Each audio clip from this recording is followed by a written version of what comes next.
Olá, amados e queridos, que a graça e a paz do nosso Senhor e Salvador Jesus Cristo estejam com todos vocês.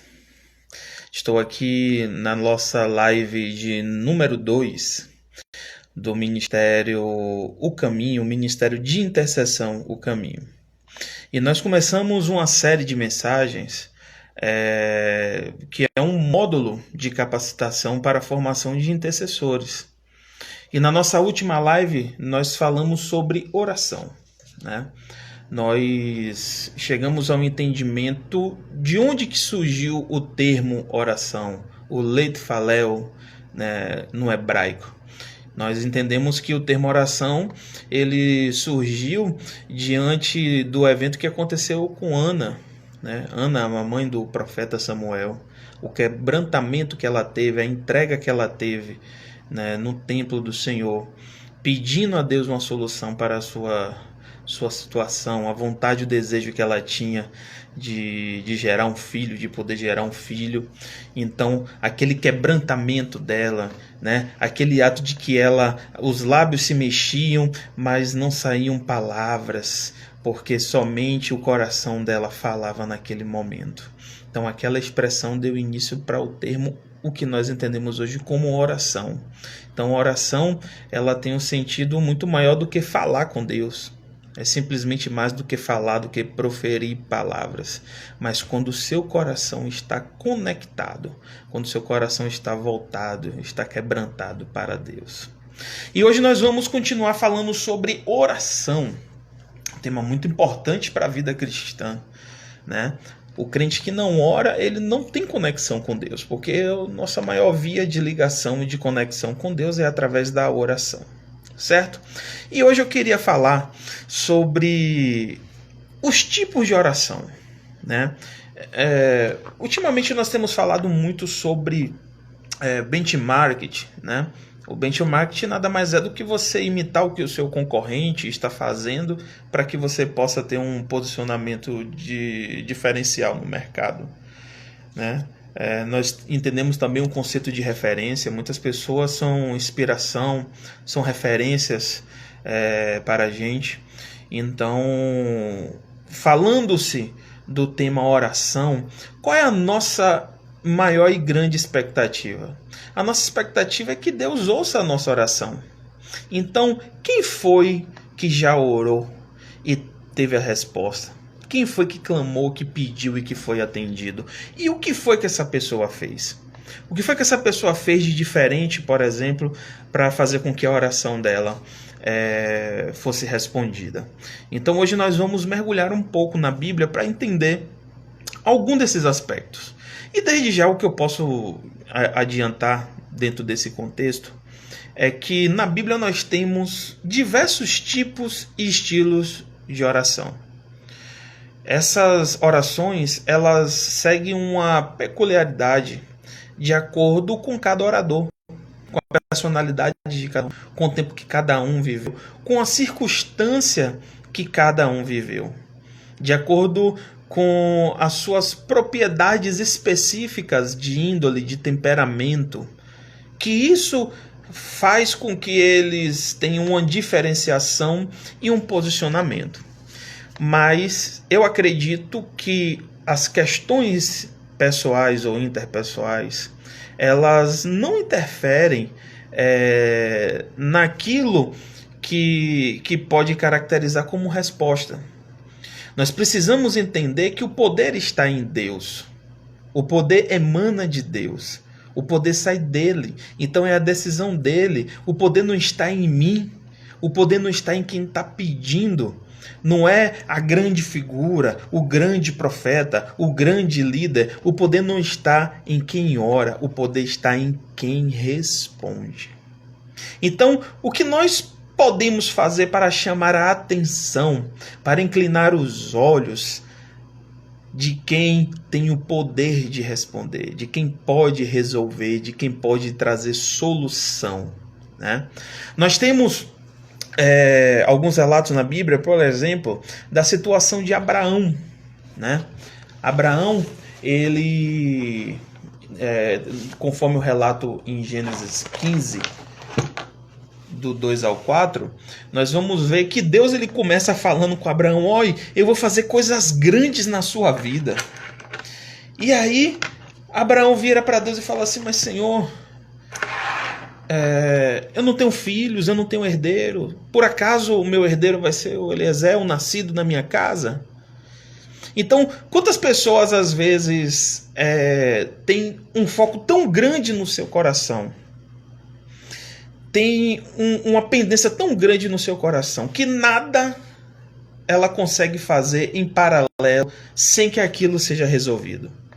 Eu me recordo agora de uma pessoa, por exemplo, que ela tinha um desejo, uma vontade muito grande de ter uma vida sentimental bem-sucedida. Ela era uma pessoa extremamente bem-sucedida em todas as outras áreas. Ela tinha reconhecimento social, ela tinha uma boa profissão, uma boa remuneração, ela tinha uma boa família. Ela sabe aquela pessoa que é abençoada por Deus em tudo que faz? Tudo que a pessoa fazia dava certo.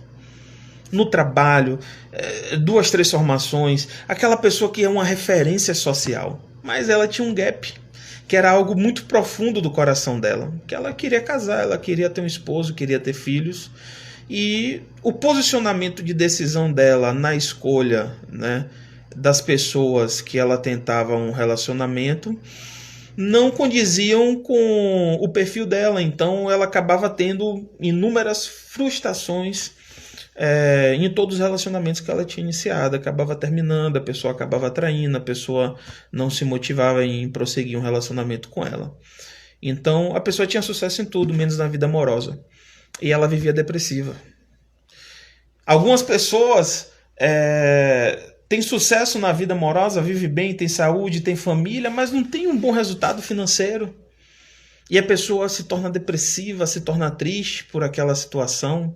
É saudável, nada lhe falta, mas o coração está cheio, né? Está invadecido. Ela quer um bom trabalho, ela quer um emprego de excelência, ela quer destaque, ela quer virar gerente, ela quer virar o cidadão do município, ela quer ter honras e glórias, ela quer ter muito dinheiro, ela quer ter dinheiro para almoçar nos melhores locais no final de semana, quer viajar para os principais destinos turísticos, sendo que às vezes a base, a família, a garantia do necessário, ela já tem.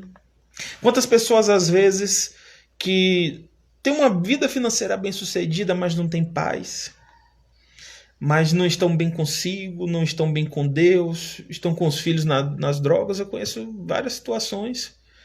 Pessoas milionárias, entendeu? Fatura mais de 1 milhão no ano, entendeu? Mas o filho está lá entregue nas drogas, já pagou tratamento, já pagou isso e aquilo, e às vezes em uma situação, em um discurso de desespero, chegou e falou assim: "Ai, eu não aguento mais, eu não estou aguentando mais, Fabrício. Eu não sei mais o que fazer, eu não sei a que religião pedir, eu não sei mais a quem solicitar, eu não sei qual médico pedir, eu não sei qual remédio mais esse menino tem que usar. A gente já tentou de tudo, e a gente não dorme, não tem paz, estamos vegetando. Eu daria tudo que eu tenho hoje aí para ver meu filho liberto desse vício das drogas." Então nós, seres humanos, a gente às vezes tem essa predisposição. Eu sei que eu estou falando de situações de problemas que são complexas, né? Mas às vezes o ser humano ele tem o que ele precisa, né? Ele tem o que ele necessita, mas não tem o que deseja. Eu aprendi que nós temos que ser gratos pelo que Deus e a vida nos proporciona. Eu posso não ter ainda aquilo que eu desejo, aquilo que eu almejo, mas eu tenho certeza que nós, em várias circunstâncias e situações, temos mais do que precisamos e às vezes mais do que merecemos. E diante de alguns posicionamentos, às vezes a gente bota tudo a perder por não termos algo. Às vezes a pessoa tem tudo que qualquer pessoa bem-sucedida financeiramente queria ter, mas ela simplesmente não tem o dinheiro que ela desejaria, que ela tem como ideia de ser bom para ela, para a vida dela. E ela coloca tudo a perder por conta daquilo. Então Abraão ele passou por uma situação similar. Deus começou dizendo: "Eu vou fazer coisas grandes." Imagine. Imagine Deus, que é o nosso Deus grandão. Deus que é o Criador dos céus e da terra. Ele virou para Abrão, ainda era Abrão, e falou assim: eu vou fazer coisas grandes para você. E o cara: não, Deus, mas eu não tenho filho, é o mordomo aqui que vai ser meu herdeiro, minha herança vai ficar para um mordomo. Ele tinha passado por uma guerra recentemente, tinham, né, capturado seu irmão Ló, Deus deu vitória a ele, Deus estava engrandecendo ele, mas naquele momento para ele não era interessante ele ter aquilo que Deus estava prometendo a ele, porque aquilo que ele mais desejava, aquilo que estava no centro da vontade, do desejo do coração dele, ele não tinha. Mas Deus prometeu. Deus falou que ele teria um filho, né? Teria um filho biológico. Temos outra situação também de quando Moisés, em uma das suas orações com Deus, ele começa a passar algumas orientações. Isso está lá em Deuteronômio 3. Deus começa a dizer: olha, pega essa terra aqui que conquistou, entregue a tal tribo, a tal, né? Organizando as coisas. Josué vai dar continuidade. E ele pede a Deus para entrar, para acessar a terra prometida, né? E tem um momento que Deus fala que iria deixar ele ver, mas vocês vão ver lá no versículo 26 que Deus vai dizer assim: olha, não fale mais nisso comigo. Né? Nós acabamos de falar do exemplo de Abrão, de um tipo de oração meio que chantagiosa, né? Tipo, pô, você quer fazer isso comigo, você tem esse projeto comigo, mas poxa, para mim a coisa principal eu não tenho, que é um filho, eu não vou ter um filho, eu não vou ter uma herança, né? Parece uma espécie de chantagem com Deus. E agora a gente vê Moisés meio que a Bíblia diz que Deus se indignou, né? Eu vou abrir esse texto aqui, ó, para a gente ver ele com ênfase. Deuteronômio 3. Deuteronômio 3, 26. Olha como o que o texto diz assim, ó: mas o Senhor indignou-se muito contra mim por causa de vós, e não me ouviu. Antes disse: basta, não me fales mais nisto. Então imagine, Moisés estava ali pedindo a Deus para deixar ele entrar, para que ele queria ver a terra prometida. E aí a Bíblia vai dizer que Deus ele ficou chateado com isso e falou assim: olha, Moisés, não me fale mais nisso não. É como que se Deus dissesse assim: rapaz, eu não aguento mais, esse cara tá me pedindo e saiu o tempo todo. Eu tô aqui mostrando um processo, eu tô aqui mostrando o que tem que fazer, eu tô organizando as coisas com ele aqui, porque eu vou resgatar ele, ele vai vir aqui, né? Vai ficar aqui comigo na glória. E toda hora ele fica pedindo aquela mesma coisa, fica pedindo isso daí, ao ponto de que a Bíblia fala assim, é que Deus ficou... A minha versão aqui diz que Deus indignou-se. Deus ficou indignado, diz: olha, eu não aguento mais, Moisés, não me fale mais nisso não, tá bom, eu vou deixar você ver, você vai lá, você vai ver, depois eu vou te recolher e vai ficar tudo certo. Então um posicionamento de oração de insistência, né? Insistiu até o cara falou assim: eu não aguento mais. Deus falou assim: não aguento mais, o cara pedir a mesma coisa, então deixa eu conceder aqui, porque esse cara não vai ter o que eu espero, o que eu preciso. Nós temos no Salmo 51 um dos exemplos, né, somente um dos exemplos do estilo de oração de Davi, do rei Davi, do grande rei Davi. Davi ele tinha uma forma poética, uma forma muito bonita, uma colocação de palavras espetaculares, e uma forma de orar exaltando a Deus. Deus, tu és grandioso, tu és lindo, tu estás acima de todos e de todos, tu estás nos grandes locais, tu tem poder para fazer. Então tem pessoas que têm esse posicionamento, que têm essa postura nas orações, né? É como que se fosse aquele estilo de engrandecer, aquele estilo de exaltar, deixa eu botar Deus lá em cima, deixa eu tocar no coração de Deus aqui, deixa eu bajular ele aqui um pouquinho, né? Para ele se sentir assim: não, esse aqui tá me adorando mesmo, esse aqui tá me exaltando mesmo, vou conceder porque ele me agradou, né? Nós sabemos que essa não era a intenção de Davi, né? Davi, ele era um verdadeiro adorador. Ele adorou a Deus em todas as circunstâncias, em todos os momentos que foram favoráveis a ele e que não foram favoráveis. E que era uma espontânea tipo de oração, de adoração, uma forma dele se expressar que exaltava, reconhecendo a grandeza de Deus. Nós temos também um exemplo de Jonas. Jonas 2, capítulo 2. O capítulo 2 todo é uma oração de Jonas, né? E nós vamos ver que a oração de Jonas, ela foi uma oração de desespero, porque ele orou quando ele estava no ventre da grande baleia. Desculpa, do grande peixe, né? O texto faz referência a um grande peixe. A gente tem uma mania, né? Eu não digo uma mania, mas nós temos uma conduta de acreditar que pode ser um tipo de baleia. Mas enfim, o que nós precisamos extrair disso, dessa circunstância, foi que Jonas ele fez uma oração no momento de desespero. Se imagine em uma situação dessa, de terror, de pavor, de estar dentro do ventre de um grande animal e estar vivo lá dentro. Então, nós vamos ver, se você depois pode ficar com essa liçãozinha de casa, para você ler depois o Jonas, né, capítulo de número 2, versículo... Né, o capítulo todo, lê o capítulo todo. São 10 versículos. Você vai ver que Jonas, ele faz uma oração de desespero no momento, eu acho que de maior angústia da vida dele. Mas ele tem um posicionamento em sua oração. Se você ler, você vai ver que Jonas, ele faz uma oração como que Deus já tivesse feito algo na vida dele. Ele faz uma oração pedindo uma libertação, mas já na convicção de que Deus iria tirar ele dali. Porque ele tinha certeza do poder, de que Deus tinha um projeto e tinha algo para a vida dele. Ele sabia disso. Ele sabia que Deus tinha direcionado ele para um outro local e ele recusou. Então, inclusive eu me lembrei agora de uma situação, tem um hino, né, do pastor André Valadão, né, que fala assim: hoje o meu milagre vai chegar. E em algumas circunstâncias, né, em algumas igrejas, eu já vi o pessoal cantando em afirmação, né, tipo assim: o meu milagre já chegou, eu creio e não duvido, né? Então a canção no original ele, né, traz uma condição para o futuro, né? O milagre chegará, eu vou crer, não vou duvidar, né?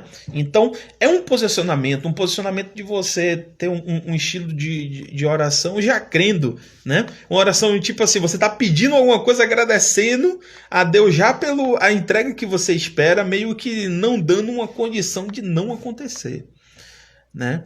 Nós temos outros exemplos, como está lá em Josué 10, do 12 ao 13, de um grande evento, né, de uma das grandes curiosidades e polêmicas que a Bíblia nos proporciona, que é o evento de quando Josué ora e o sol e a lua param, né? Nós temos alguns amigos aí que são da área da ciência, né, da engenharia, da física, né, alguns biocientistas aí. Queria mandar um abraço aí para meu amigo Fagner Lago, que é um deles, é uma mente brilhante, um cara surreal, né? Dotado de conhecimento, né, científico. E eu pretendo em breve, né, em 2023, a gente ter alguns projetos aí para poder fazer umas lives em conjuntos para falar dessas polêmicas, né, científicas que envolvem as questões da Bíblia, as questões do Gênesis, da criação. Esse fato do Josué tem um contexto muito importante e interessante nessa passagem de Josué, porque segundo uma vertente de crença científica, não era possível isso acontecer, porque senão iria dar uma bagunçada retada na Terra pela condição do giro da Terra. Então, para que isso acontecesse, Deus ele teria que parar o universo inteiro, né? E não vou querer adiantar as coisas, mas tem alguns estudos científicos que comprovam algumas situações que tendem a evidenciar de que esse fato realmente aconteceu. Mas isso é um assunto para uma próxima live. A gente vai abordar temas como esse, né? Despertando a discussão entre fé, razão e ciência. Mas nós vemos que foi uma oração onde algo sobrenatural aconteceu, né? E um posicionamento muito desafiador. Porque assim, nós sabemos que o poder está em quem responde, não em quem ora. Mas nós, quando estamos orando, nós ficamos receosos. E às vezes a incredulidade dentro da gente bota em jogo a crença sobre aquilo que estamos pedindo. Porque uma coisa é você pedir a Deus para ajudar uma pessoa a conseguir um emprego, a curar uma dor de cabeça, a conseguir vender um imóvel, um veículo, né? Pedir a Deus sem nada crítico, né? Não, Deus, abençoa aqui essa família, essa casa. Mas outra coisa é você se deparar diante de uma situação do impossível. Por exemplo, você vê uma pessoa que acabou de vir a óbito, está ali sem respirar, e diante daquela dor, daquele pranto, você que ora, você teria coragem de orar para que um morto ressuscitasse? Você teria coragem de orar e determinar em nome de Jesus para um paralítico andar, para um cego ver? Você oraria para Deus parar o sol e a lua, né? Então são pontos que mexem com a nossa fé, um posicionamento de oração vamos assim dizer, de uma grande coragem, de uma grande fé depositada em Deus. Nós temos também um exemplo de oração que está lá em 2 Reis 23, que fala do rei Ezequias, né? A oração que Ezequias fez quando Isaías profetizou a morte dele, né? Quando teve esse evento, o rei entrou em prantos, né? Ele chorou, ele entrou em prantos, ele clamou a Deus de uma forma. E uma coisa muito interessante que nós temos lá no versículo 3 é quando meio que ele joga na cara de Deus o que foi que ele fez. Ele falou: Deus, se lembre das minhas boas obras, de quando eu andei reto diante de ti. E aí Deus responde, né, fala novamente ao profeta que ele acrescenta vidas, né? Se eu não estou enganado, acho que Deus acrescentou 15 anos de vida ao rei Ezequias. Mas é um posicionamento interessante que ele teve, né? Como que se existisse uma espécie de balanceamento, né, entre crédito e débito, entre boas obras dá crédito, entre más obras geram débito, né? Então tem pessoas que têm esse posicionamento. Eu já vi gente chegar e orar assim: Deus, se eu tenho crédito nos céus. Eu falei: caramba, imagine. Então tem gente que tem esse posicionamento. Então eu trouxe aqui para vocês 6 exemplos de posicionamentos diferentes de oração, de pessoas diferentes que oraram diante de circunstâncias diferentes, diante de suas incertezas, diante das suas dores, diante da sua intensa vontade, diante da sua alegria, diante do seu desespero, diante do terror, diante do desafio e diante do anúncio de morte. Se Deus usasse um profeta e direcionasse para você, né, e falasse assim: pô, fulano, você vai morrer daqui a 3 dias, qual que seria seu posicionamento, né? Você iria orar a Deus para Deus contornar aquilo ali? Ou você cairia de pranto e depressão? Ou você ficaria feliz: não, ainda bem, vou para a glória, né? Vou descansar com Jesus. Então a reflexão que nós tiramos através desses exemplos é que existem posicionamentos diferentes para circunstâncias e situações diferentes, né? Mas qual é a oração correta? Qual é a oração que Deus responde? Qual é a oração ideal? Qual é a forma ideal que eu devo orar, que eu devo me posicionar? Quais são as palavras que eu tenho que falar para chamar a atenção de Deus? Mateus 21, 22, ele vai dizer assim: que tudo que pedirmos ao Senhor, tudo que pedimos a Deus, né, crendo, nós receberemos. Então o segredo é a fé. O segredo da oração é a fé. O segredo às vezes não está em uma vida de santidade. Não é pelo fato de você ser santo, de você ser um pastor, um bispo, um apóstolo, de você ser uma pessoa levantada por Deus, que haja uma certeza, você é uma pessoa separada, que no seu ver você não peca, que você está quase um anjo aí, né? Não, uma vida de santidade não quer dizer que você vai ter uma resposta. Ah, mas eu tenho muitas obras, né? Eu tenho muitas obras, né? Isso aí também, as obras realizadas, ele não te dá a certeza de que aquilo que você vai pedir né? Ah, Fabrício, mas a palavra diz que Deus concede o desejo do nosso coração. Mas o que desperta a atenção daquele que responde é a fé. Eu digo que Deus ele não aguenta ver fé na terra. Porque se a gente tiver fé, se a gente crer, a Bíblia diz que a gente vai mandar as montanhas se moverem, elas sairiam dos locais. Se a gente tiver fé, qualquer obstáculo a gente irá vencer. E essa fé, ela precisa ser algo... Eu preciso moldar bastante o que eu vou falar aqui para vocês. Porque é o seguinte, existem pessoas que têm um consentimento assim. Fé é coisa de desesperado. Fé é coisa de quem não tem dinheiro. Fé é coisa de quem não tem opção. Quem tem dinheiro, quem é qualificado, quem tem habilidade, quem tem competência, não precisa de fé. Vai lá e executa. Tem gente que acredita que a fé é só para as coisas impossíveis. Então, com a dor de cabeça, eu vou procurar médico. Então, se for uma coisa incurável, né? Se for uma coisa que não tem tratamento, uma coisa que não tem cura, aí sim a gente recorre para Deus. Mas eu preciso que você entenda que a nossa fé, ela não pode estar linkada a uma condição de falta de conhecimento ou de ignorância.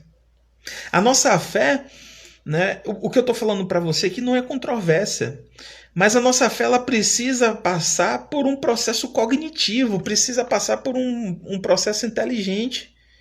Não é eu chegar aqui do nada, eu vou orar porque eu quero ver um Pégaso. Eu vou orar aqui, eu não tenho nada, eu não vou fazer nada, eu não tenho formação, eu não estudei, eu não me capacitei, eu vou sentar aqui e eu vou na positividade, na fé, torcer até alguém encostar com o carro aqui e me entregar uma mala de dinheiro.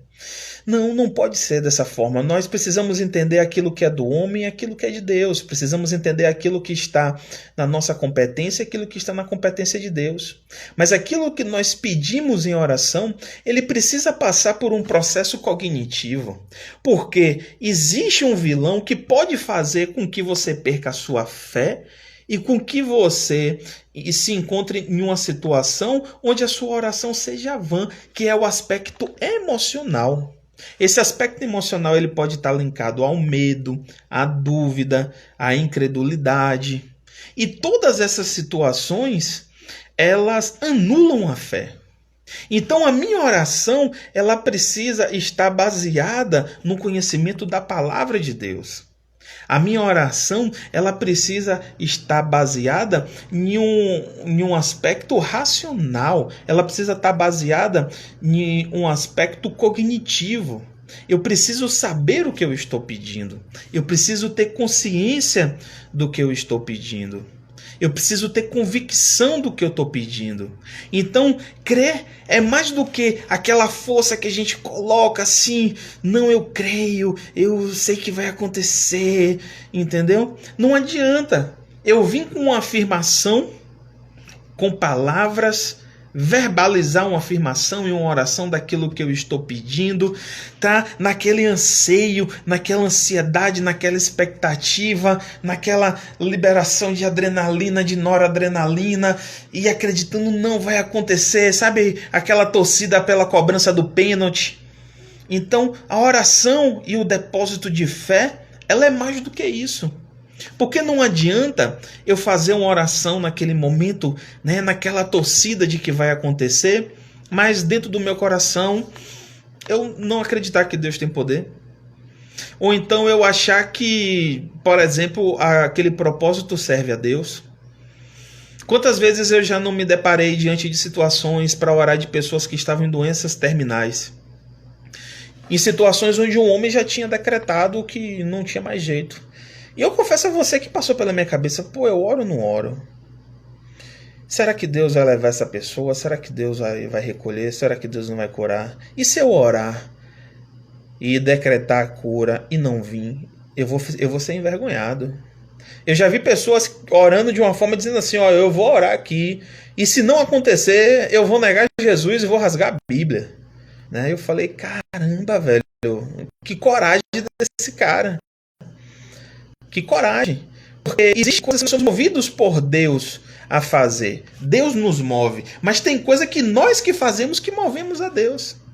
Será que a importância que eu tenho daquilo que é a minha palavra e daquilo que eu estou orando, ela pode mover a ação de Deus ao meu favor? Tipo, eu vou orar aqui, Deus vai ter que fazer, senão eu vou negar o evangelho, vou rasgar a Bíblia, não vou mais pregar, não vou mais fazer. Então, nós temos que ter essa percepção.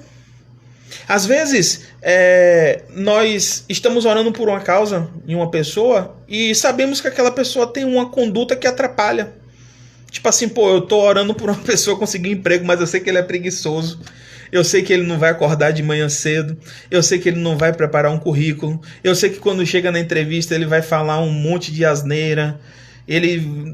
Só Deus mesmo para fazer um milagre. Então eu chego lá, eu oro, né, como a gente diz, eu oro por cumprir tabela. Eu oro só por orar. Né? Eu oro só para o cara não ficar chateado comigo, né?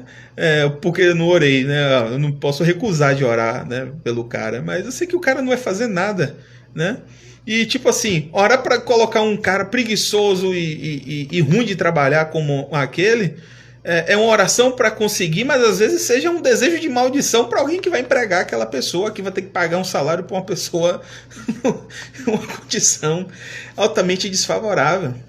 Então, existem essas questões cognitivas, essas questões pessoais nossas que pode impedir o sucesso da nossa oração. A dúvida, a incredulidade, a incerteza, será que Deus pode fazer? Ou será que vai ser bom para fazer? Entendeu? Eu vou orar para Deus abençoar uma pessoa, mas aquela pessoa não tem aquela aprovação. Como eu já vi pessoas dizer assim, não, eu vou orar por um ímpio, eu vou orar por uma pessoa que não está na igreja, eu vou orar para Deus abençoar um prefeito, por exemplo, que não é cristão e que não está fazendo bem para a comunidade, ele está se corrompendo, né? Então, questões como essa, elas impactam no processo para que a nossa oração chegue a Deus, para que a nossa oração chegue ao Senhor e seja respondida. E às vezes a pessoa pode chegar e dizer assim, Fabrício, mas eu orei com fé, eu estava acreditando, eu sabia que ia dar certo, eu não duvidei em momento nenhum, não tive medo. Olha, eu já orei igual a Jonas, dentro da baleia, já crendo que Deus ia responder. Mas não foi atendido. Nós precisamos entender que Deus ele não está submetido à nossa vontade. Deus não está submetido ao profeta, o profeta que está submetido a Deus. Quem manda é Deus. E a nossa oração precisa servir o propósito de Deus. A nossa oração também ela precisa servir as particularidades das pessoas. Em Tiago 4,3, lá vai trazer a explicação disso daí. Ele vai dizer assim, vocês não recebem porque pedem mal, porque não sabem pedir, porque às vezes pedem para os seus deleites, porque não sabem o que está pedindo. Né? Algumas pessoas, por exemplo, que elas pedem a Deus um companheiro, né? O rapaz está lá, Deus, né? Manda uma varoa de excelência para minha vida e tal, eu preciso casar e tal. Mas no fundo a gente sabe que a pessoa ela só quer uma liberdade sexual. Ou então às vezes a pessoa ela só quer uma pessoa para servi-la. Ela não está pronta ainda para ter uma parceria, para ter um bom relacionamento. Ela não está pronta ainda para entender a reciprocidade numa relação. Ela não está pronta ainda para as questões de fidelidade. Então, às vezes, se Deus fizer aquela resposta para aquela pessoa, pode prejudicar outra que talvez direcione, para que se encontrem, que tenham um bom relacionamento. Né? Às vezes, a gente pede questões que estão relacionadas à nossa decisão, que estão relacionados ao nosso posicionamento. Eu estava conversando hoje de manhã com um irmão que teve uma frustração em seu relacionamento, né? Separou recente, e agora ele já está em luto da separação e agora já está atrás de outra varoa aí, negócio de ficar rodando em igreja, evento em igreja, vai para a igreja aqui, outra ali, entendeu? E as irmãs dizendo que tá faltando homem, que não tem homem, e aí quando vê um cara ali solteiro, diferente, já fica querendo saber quem é. E eu chegar assim, irmão, olha, vou ser bem sincero, vou ser bem direto com o senhor. O seu relacionamento terminou por isso, isso e aquilo. Faltou a base cristã, a essência de Deus, o amor, mas faltou também uma identificação de personalidade.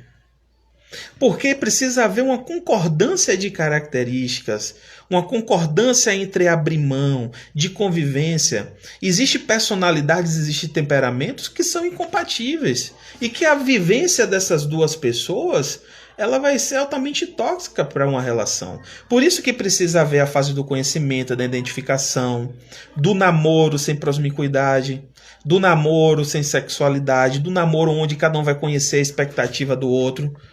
Do namoro onde um tem que chegar pro outro e pergunta assim, aí, velho, você quer ser crente? Você quer ir pro céu?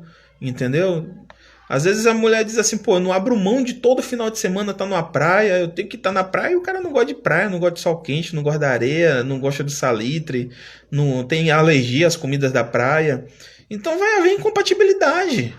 Né? São coisas que podem se resolver? Pode, mas se você não identificar coisas como essa no início de um relacionamento, vai ser muito difícil você contornar isso numa vivência, em uma relação, morando debaixo do mesmo teto. Então, às vezes nós estamos orando para Deus intervir em situações que são particularidades de índole, de temperamento, de comportamento, de personalidade das pessoas. E Deus, ele não vai invadir e fazer uma pessoa se tornar marionete por conta da oração da outra. Ou então, por exemplo, eu estava com uma situação com o irmão que estava pedindo para orar, né? Pedindo para orar porque ele queria abrir um negócio, né? E aí ele teve 3 oportunidades. Ele pedindo para orar, mas ele queria uma oração do jeito do ramo dele. Né? Eles esperavam algo grande, com sociedade. E aí veio 3 respostas de oportunidade que ele teve de abrir um pequeno negócio, mas de um ramo que ele não concordava, que ele não tinha interesse, mas que ali às vezes estava o direcionamento dele. Então, pô, você não está querendo se dispor para fazer a vontade de Deus. Você está querendo fazer do seu jeito. Né? Uma outra situação também de uma pessoa que estava pedindo uma melhoria de salário porque a empresa era isso, porque a empresa era ruim, não valorizava, só exploração de mão de obra e que o chefe era ruim. Aí a pessoa conseguiu um baita de um emprego em uma cidade maravilhosa no interior de São Paulo, com salário 3 vezes o que ela tinha, mas quando chegou na hora ela falou assim, mas eu não quero mudar para São Paulo não. Eu falei, moço, mas tu não é casado, tu não tem filho, tu não tem o que lhe impeça, você está pedindo uma melhoria, você estudou, você se qualificou. O foco da sua formação não é aqui, é para lá. A valorização que você quer tá para lá. Aqui você tem só algumas filiais dentro do polo de Camaçari, né? As empresas relacionadas são filiais, são negócios pequenos. A sede está lá, o foco está lá, a possibilidade de você crescer está lá. A resposta da tua oração, mulher, está lá. E aí, porque você não gosta de São Paulo, porque é frio, porque é isso, porque é aquilo.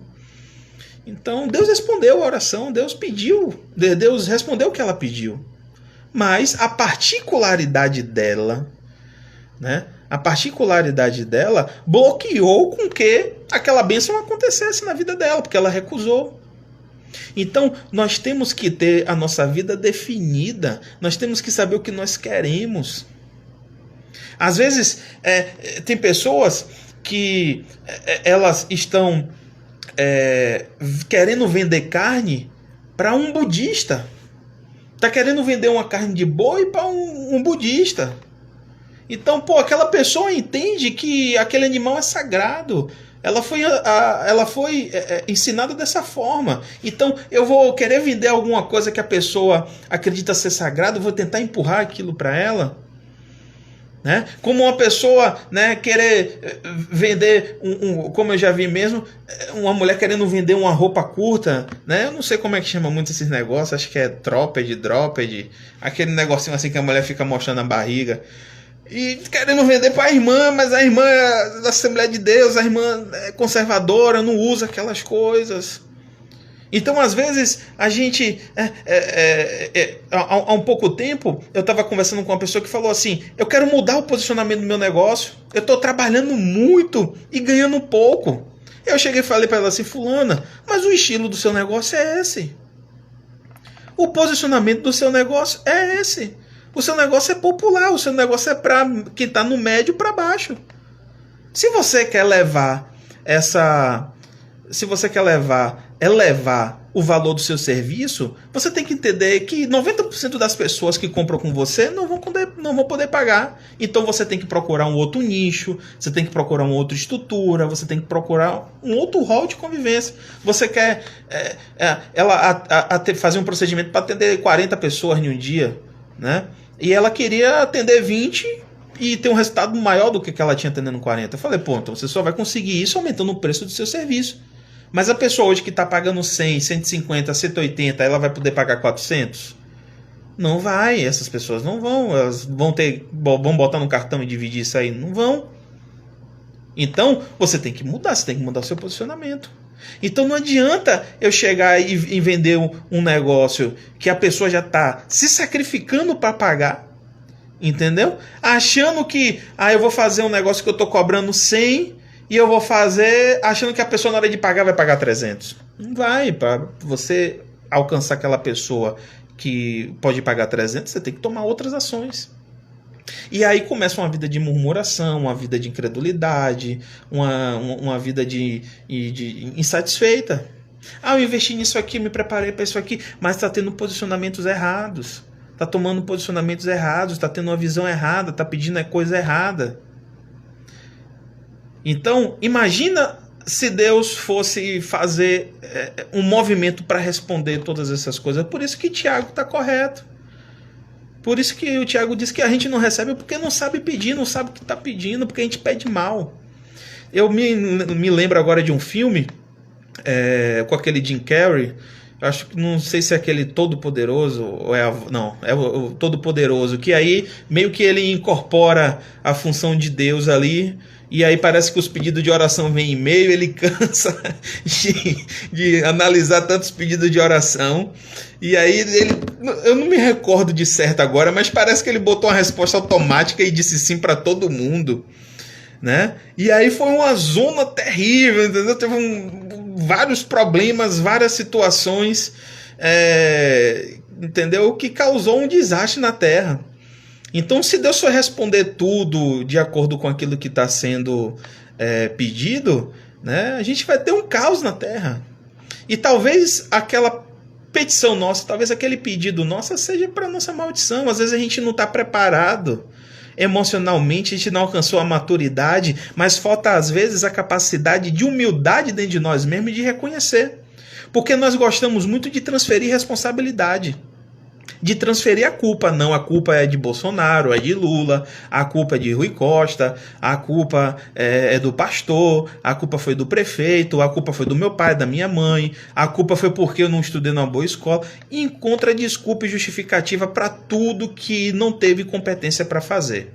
Mas falta aquele momento de espelho e de sinceridade de dizer assim, rapaz, eu não estou tendo sucesso porque eu não trabalhei o suficiente, porque eu não estudei o suficiente, porque as minhas ações estão erradas, porque eu não consigo ouvir os outros, porque eu não tenho humildade para ouvir, porque eu não consigo aprender, porque eu passo mais tempo fazendo coisas que não vão me deixar mais próximo do meu foco. Porque eu desvio tudo, porque eu não sei o que eu quero, porque toda hora eu quero uma coisa, toda hora eu mexo com uma coisa, eu tô aqui orando, daqui a pouco eu já tô abrindo aqui rede social e a oração se perde, eu tô pensando em abrir um negócio, daqui a pouco eu já tô mandando um currículo. Foi que nem uma colega que chegou e falou assim, rapaz, eu tô recebendo benefício social,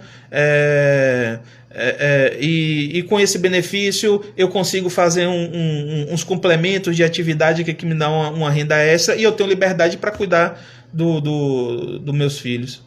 Aí daqui a pouco tá ela lá botando um currículo e participando de entrevista. Aí foi pro trabalho, chegou lá, o trabalho prende a ela, normal, o trabalho prende a gente, ela ia ter que trabalhar de segunda a sexta, horário ADM de 8 às 18 ali para cumprir a carga horária.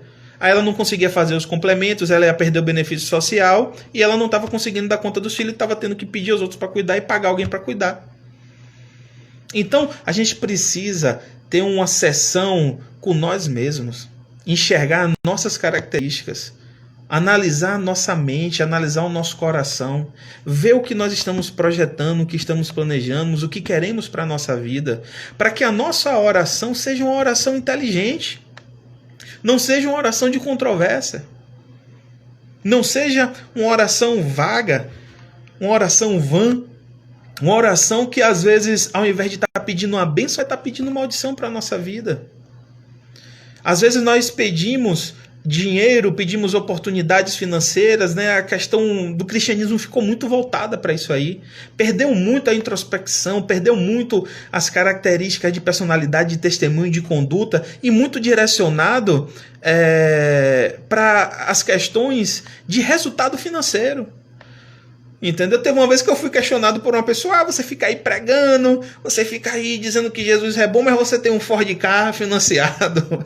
Eu falei: irmão, servir a Deus, pregar o evangelho, seguir a Jesus não tem relação com o resultado financeiro, cara.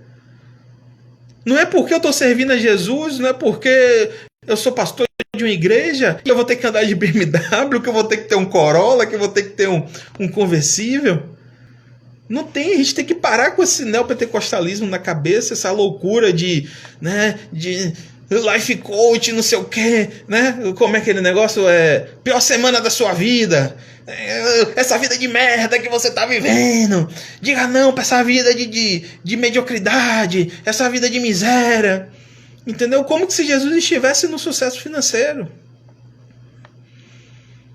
Tem pessoas que vão me ouvir aqui, que eu conheço particularidades da vida, que estão muito bem financeiramente, mas estão com problemas, que eu estou ali junto com ela em jejum e oração. E eu lhe digo categoricamente que se essa pessoa pudesse escolher entre ter a solução do problema ou abrir mão do dinheiro ou da vida boa financeira que ela está, ela abriria mão do dinheiro.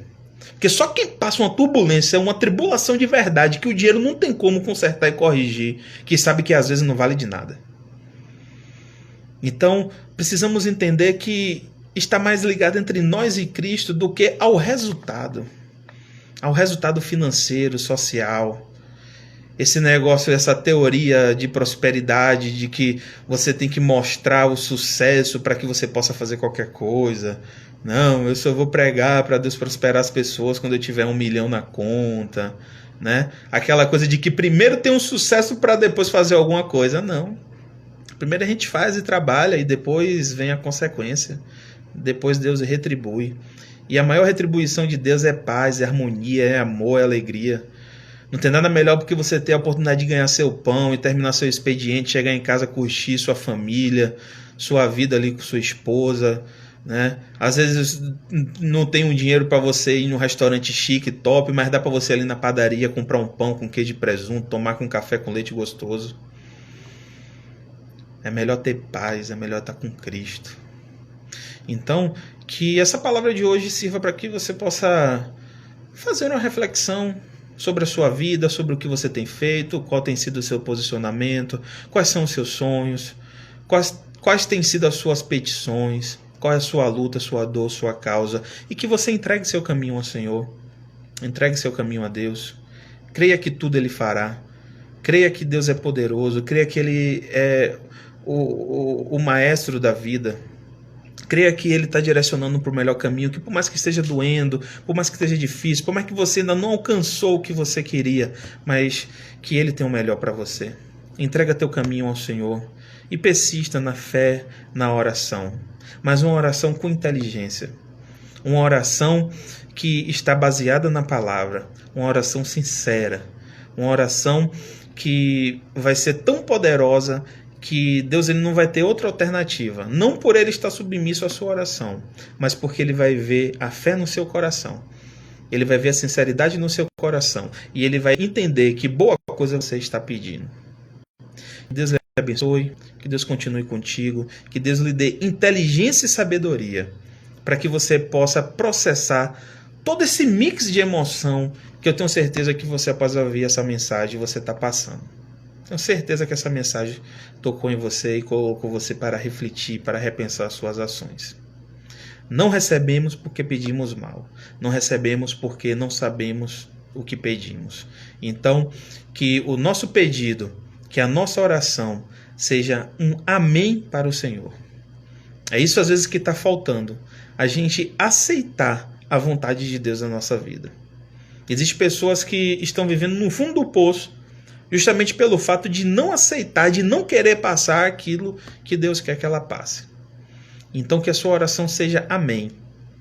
Que sua oração, ao invés de somente servir para você falar, sirva para você ouvir ao Senhor. E que você diga amém para Ele. Que assim seja, Senhor. Fala, que teu servo, que tua serva ouve.